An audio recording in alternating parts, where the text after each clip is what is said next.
The Lexus brand showed up in 1989 with big aspirations. And they had a pretty tough hill to climb to prove that their cars were just as good as the big European brands like Audi, BMW, and Mercedes. But luckily, Lexus was not a brand new kid to the block. See, they're the luxury brand of Toyota, and so they knew the recipe for success. That's why Lexus set out to make the most reliable, luxurious, and effortless cars in the world. 3 decades later, Lexus has worked tirelessly to earn this reputation. From the LS400, which was so smooth you could rev the engine to redline without disturbing your champagne, to the new LC500, which is a drop-top convertible with a ton of power. Lexus has built plenty of quality vehicles over the years, and we're gonna tell you which ones were the greatest of all time. So sit back, relax, hit that subscribe button down below, and let's go. Now we're gonna start this list with a personal favorite of mine. So personal, so favorite, that I own one myself. That's right, we're talking about the Lexus GX470, which is what it's called here in North America, but around the world, like the Middle East and back in Japan, it goes by another name, the Land Cruiser Prado. Now while it does have the Land Cruiser in its name, the Prado is the little spunky, smaller version of the traditional Land Cruiser. It's smaller, it's narrower, it's lighter, and it's also cheaper, which means they sold a lot more of them than the bigger, badder Land Cruiser. The GX470 started production in 2003 and ran all the way until 2009, and was powered by a 4.7-liter V8 named the 2UZ-FE, which is generally regarded as one of the most reliable engines of all time. I mean, mine has 300,000 miles on it, and she's not even breaking a sweat yet. And they have been known to go well over 500,000 or all the way up to 1,000,000 miles. If you don't beat the crap out of them like I do. And what makes the GX470 truly great is how capable it is. Sure, it was purchased by,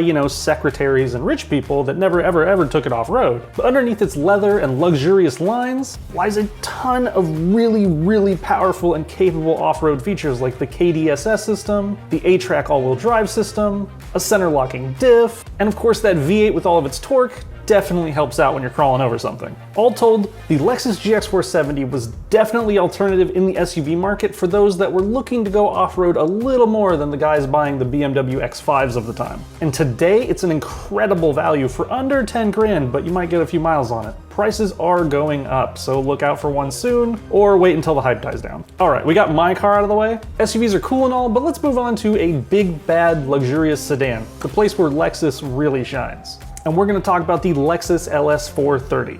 Now, the Lexus LS has been through a number of generations since its debut, and there's one generation that really went underappreciated, and that's the 3rd generation, the LS430. Why was it underappreciated? Well, it was kinda ugly, and I say that owning a GX470 that looks almost identical to the LS430. It's also ugly. You see, the first few years of the LS430 had some kind of frumpy looking sad headlights and kind of a ugly looking round front end. Thankfully, it got an update in 2004 that made it look a little sharper. Now, while its frumpy looking design might have lost a few customers, underneath that, there's a lot to know about the LS430 that made it one of the best Lexuses to ever come out of the factory. You see, the Lexus LS is kind of the S-Class of Lexus, and it's a place where Lexus likes to debut a lot of its features, pretty similar to the S-Class with the Mercedes. And this full-size flagship sedan offered a ton of new high-tech features for the customer when it came out, including soft closing doors, massaging seats, and even a fridge in the rear console. There were a number of new groundbreaking safety features in the LS430 as well, including radar-guided cruise control, lane departure warnings, and even headlights that could bend left or right as you went around a curve. Now, the Lexus LS never really got the recognition that the W220 S-Class of the time got. But if you ask me, the LS was a far better car for a far better price. And one of the main reasons is that 4.3-liter 3UZ V8 packed under the hood that is reliable as hell. It's known to last forever, and you can't say that about an S-Class. Those looking to really stand out could get the uber rare ultra luxury edition as well. It had more leather, including on the glove compartment. It had an Alcantara headliner, super soft cushy air suspension, which probably is not very reliable over a long term, but who cares? You're just leasing the thing anyway. Heated and cooled seats front and rear, and even power reclining rear seats, which is, a staple of luxurious, uber rich cars. All in all, the 3rd generation of the LS was an incredible car that definitely did not get enough credit. And Lexus wasn't content with just dominating luxurious, spacious SUVs and sedans. They also want to satisfy the performance driving enthusiasts as well, and that's why they made the Lexus IS-F. Now the Lexus IS has always been popular ever since its debut in 2000, when the Lexus IS-300 changed the game. This was the car to get back in the 2000s, if you were like a serious, sporty, young professional. But it only ever had a 6-cylinder engine, which had plenty of performance but wasn't really groundbreaking. Luckily, in 2007, Lexus decided to step the game up a little bit. They wanted to take on the M3s and the Audi S4s of the time, and so they created the Lexus IS-F, a 5-liter V8 powered monster that went 4.2 0 to 60 and crushed a top speed of 170 miles per hour. This was a serious performance driving car with an 8-speed automatic transmission and a fire-breathing exhaust note.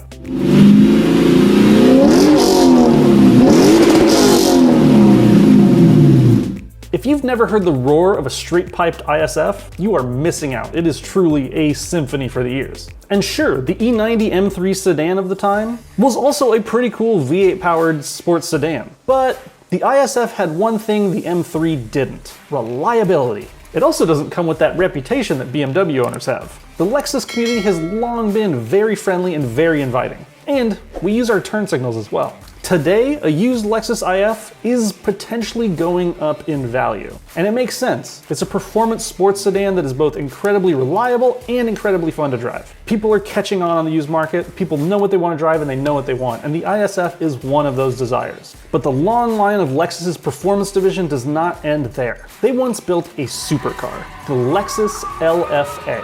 Sure, everyone dreams about Ferraris, McLarens, Lamborghinis, but not everyone needs something fashioned in Europe. There's a lot of Japanophiles out there, like myself.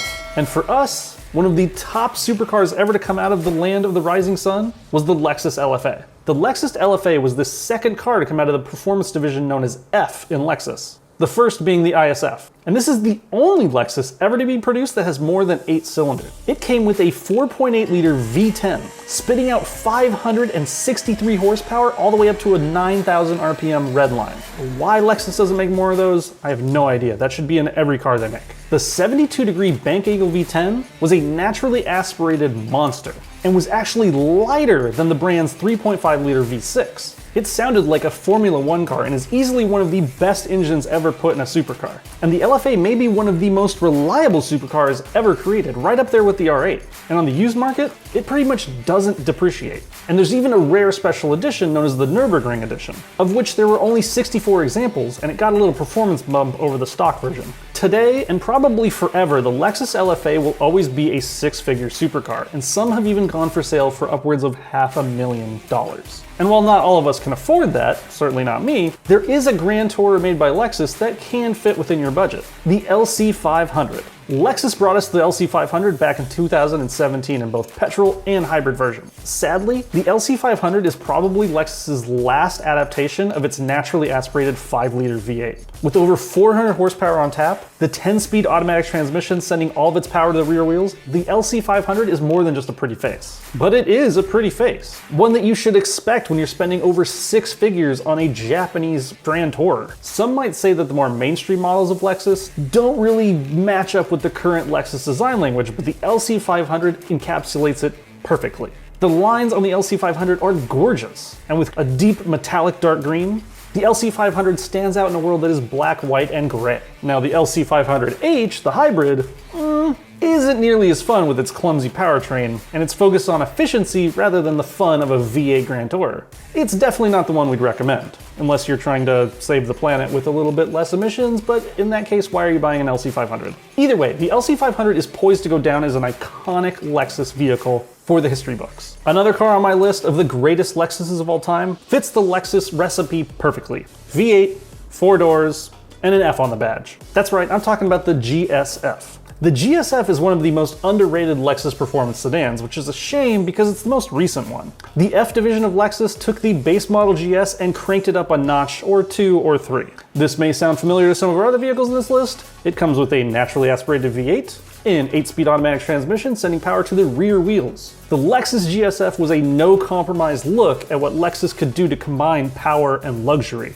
Starting in 2016, the Lexus GS-F got all of the power performance bits available in the Lexus platform. And while it lacked a manual transmission, which would make Brad really sad, It was a legitimate and understated look at an alternative to the BMW 550i and Audi S6 of the time. And again, it offered something that neither of those cars could: reliability. Both of its competitors offered turboed V8s, but they both offer a lot of visits to your favorite mechanic as you own them over the years. Now, last on our list is the one that started it all. The most important Lexus probably of all time, forever. The Lexus LS400. You really can't talk about Lexus's success without throwing it back to the car that started the revolution, the LS400. The LS400 was the brand that put Lexus on the map, with its unreal standards of refinement and reliability. And today, it's one of the cheapest ways to get a good, used, old, reliable luxury sedan, if you know how to look. The LS400 got 2 generations from 1989 to 2000, and then it was given a nifty little Millennium Edition before it was replaced by the LS430 in 2001. All models got a 1UZ 4-liter V8, and in the second generation, they replaced the 4-speed automatic with the 5-speed box. Every touch point inside the LS400 was covered in either leather, wood, or some really high-quality plastic. Now, it's a car that really didn't have a lot of flashy looks to it, especially when you compare it to the BMW 7 Series and S-Class of the time, but it does have a timeless and simple, understated excellence still today. And owners new and old are treated to the reliability you expect from Lexus, along with the luxury you get from a flagship sedan. Even today, where early models are pushing the 30-year mark, there's still plenty of them driving around in fairly good condition with tons of miles on them. In fact, fellow YouTubers The Smoking Tire bought one with 900,000 miles on it and enjoyed taking it over the million-mile mark. And I'd bet my left foot that's not the first LS400 to pass the million-mile mark. And there are many more where these came from. Lexus is really one of the most underrated automakers in the current landscape. From their bland, boring crossover SUVs that are pretty decent, to their flagship luxury sedans and drop tops that are just the stuff of dreams. Lexus deserves everyone's respect, and definitely the top spot on my list of the best brands in the world. Now, do you think we missed any of the Lexus masterpieces? Leave us a comment down below, and while you're down there, give us a like, give us a subscribe, check out more of our content, and as always, keep living the ideal lifestyle.